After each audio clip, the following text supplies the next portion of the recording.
talk to you after about all of this. How do I get into the Facebook group? That's like a reoccurring issue. I'm going to go over that in my PowerPoint. So, let me connect it. Sorry. Yeah, so basically for the Facebook page, I think you have to be a part of the Florida group. Meaning, like, I think your Facebook email has to be your .ufl email. And if it's not, it's hard to join. So, but then we have a lot of other social media pages. So I was gonna go over, so basically today we're gonna go over conditionals and strings. Have you done that yet in Blanchard's class? Like if statements, if else statements. Okay, so it'll probably be a review for you, and for you be like something new. So basically we have a sign-in sheet, which is our first little form. That's just kind of a see like who comes and kind of get feedback. And then I also upload all of the code that I used today onto GitHub, which is basically a website where you can like put your code on there, people can see it. And then the slides from last week are there. And I'm gonna upload this PowerPoint also to our social media, which is all of this. Do you wanna get a picture of it or something?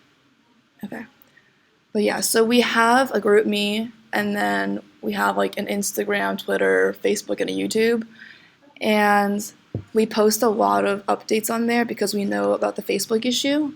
So here's all of our social media. And then you can also email me at uffTP.secretary@gmail.com if there's any like questions about like the rooms or anything or what we're going over, because I know that the Facebook problem can be kind of annoying. But yeah.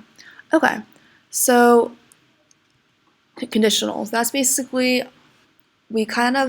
went over that kind of in the last PowerPoint, but basically you're going to evaluate a condition, and then that's where the program makes a decision, like it makes a choice. And if you look at the flow chart, so like this little line is going to be your program, and then it's going to hit the conditional and read the condition. And if the condition is true, then you're going to execute some of the code inside the conditional statement. And then if it's false, you're just going to skip the whole thing and go on with your code. And then with an example, it'll make more sense. So the 4 conditionals that we're going to go over are the if statements, nested if statements, if else statements, and else if statements. And I went over if statements in my first PowerPoint, but it'll seem pretty explanatory once you see this. So just to like go over this. So basically the general like layout and format for an if statement is this. So you have the if, the parentheses, the condition, and then you have your curly brackets and then statements inside. And this is like the same kind of flow. So basically these statements are only executed, like you only do them if this condition is true. So I have an example. So this is my stuff for, I can show you guys the code from my first tutorial. So, because I have if statements in there. So what I'm using is called IntelliJ, and that's basically a program that compiles your code for you, and then it runs it for you, and it shows you the output. So you'll see here what I mean. So,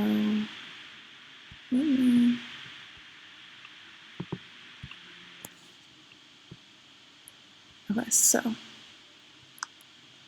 you guys see that? Okay, perfect. So here's the if statement. And then these green, like this green text is all comments, meaning that like the program won't read it. So just look at what I did here. So we have int num equals 70, and then the condition is this. If whatever this variable number is less than 100, then you go inside these brackets and then you print out this statement. And a lot of it might not make sense to you right now because I went over this in my first tutorial, but I can talk to you after to get you caught up. And if I'm going too fast or too slow or anything like that, if you have any questions, you can stop me whenever. But yeah, so we have this, and then this condition here is true because number is the value 70 right now. So then once the program goes to this if statement, since 70 is less than 100, and that's a true statement, it's going to print this out, numbers less than 100. And if you want, we can run it, and then it can show you. So this is our output, and then it's very tiny, but as you can see, for the first print statement, it's going to be this, numbers less than 100. and that just shows that like how the code makes a choice. But let's say we change this to like 700. Now this condition is false, so whatever's in here is not going to run. So you're going to see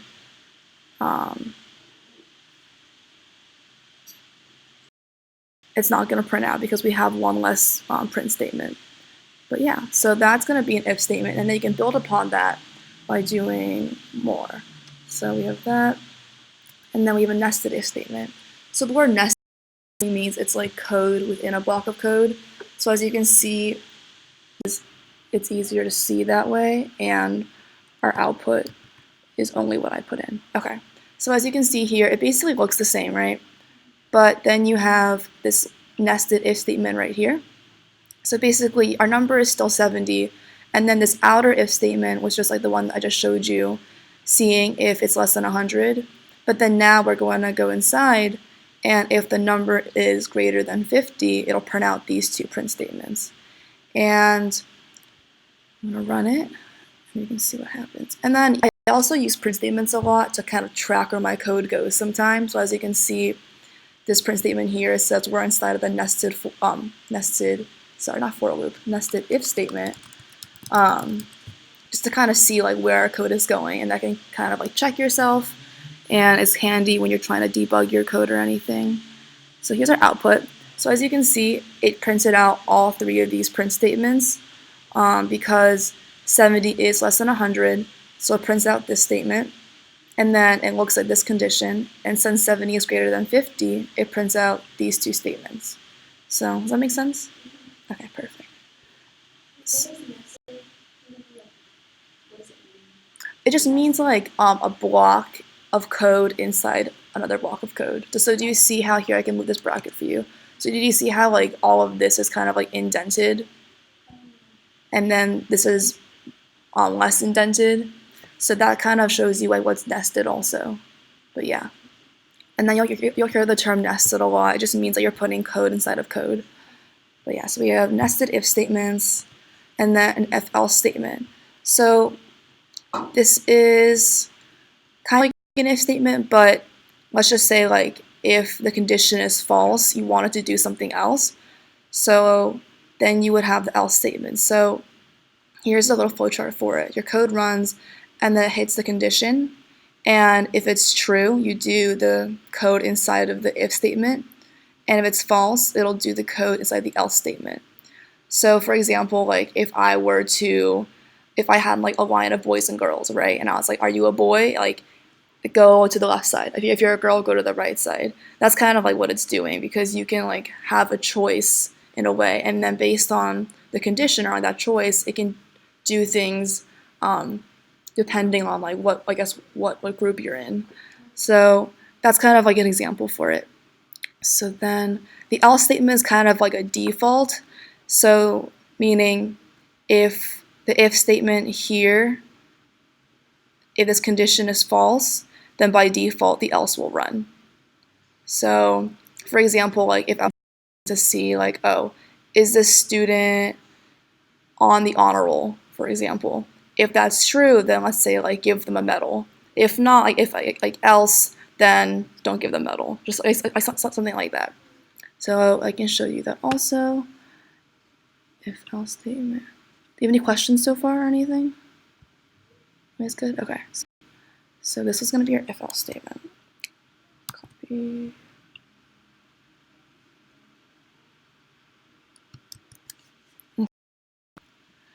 Yeah, so this is kind of like a simpler example. So we have a number again, it's going to be 120. And if the number is less than 50, then we're going to print out this statement, x is less than 50. If not, you're going to print out x is greater than or equal to 50. And we can run it. And it's going to show us here. And this is called the console, by the way, just all the output down here that I'm looking at. And so yeah, so since we know that 120 is greater than 50, it'll skip the if statement, go to the else statement, and then it'll print out this, x is greater than or equal to 50. Okay, so these all pretty much like are going to be pretty intuitive after you do them for a while because it's all the same kind of logic. And then we have this. So this is the if statement. Basically, this is checking many conditions. So you have to have three things: one if statement, one else statement, and then in between those two, the else if statements. So I can show you my code because it'll make more sense. Okay, so here we go.